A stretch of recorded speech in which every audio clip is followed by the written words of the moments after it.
నమస్కారం. మీ రోజును దేవుని వాక్యంతో ప్రారంభించాలంటే తెలుగు బైబిల్ ఛానల్ చూడండి.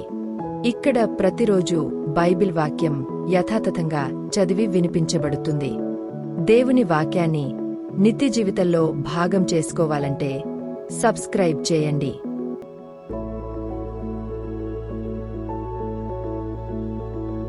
కీర్తనల గ్రంథము 148వ అధ్యాయం. యెహోవాను స్తుతించుడి. ఆకాశవాసులారా, యెహోవాను స్తుతించుడి. ఉన్నత స్థలముల నివాసులారా, ఆయనను స్తుతించుడి. ఆయన దూతలారా, మీరందరూ ఆయనను స్తుతించుడి. ఆయన సైన్యములారా, మీరందరూ ఆయనను స్తుతించుడి. సూర్యచంద్రులారా, ఆయనను స్తుతించుడి.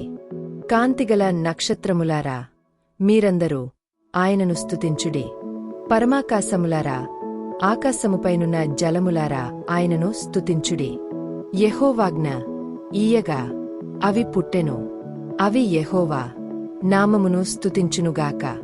ఆయన వాటిని నిత్యస్థాయువులుగా స్థిరపరచియున్నాడు. ఆయన వాటికి కట్టడ నియమించెను. ఏదియు దాని నతిక్రమింపదు. భూమిమీదనున్న మకరములారా, అగాధ జలములారా, యెహోవాను స్తుతించుడి. అగ్ని వడగండ్లారా, హిమమా, ఆవిరి, ఆయన ఆజ్ఞను నెరవేర్చు తుపాను.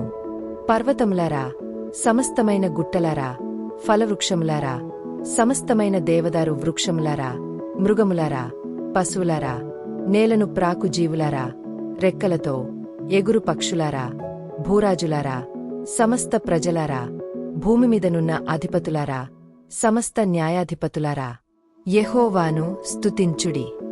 యౌవనులు, కన్యలు, వృద్ధులు, బాలురు అందరును యెహోవా నామమును స్తుతించుదురుగాక. ఆయన నామము మహోన్నతమైన నామము. ఆయన ప్రభావము భూమి ఆకాశములకు పైగానున్నది. ఆయన తన ప్రజలకు ఒక శృంగమును హెచ్చించియున్నాడు. అది ఆయన భక్తులకందరికిని ఆయన చెంతజేరిన జనులకు ఇశ్రాయేలీయులకును ప్రఖ్యాతికరముగా నున్నది. యెహోవాను స్తుతించుడి.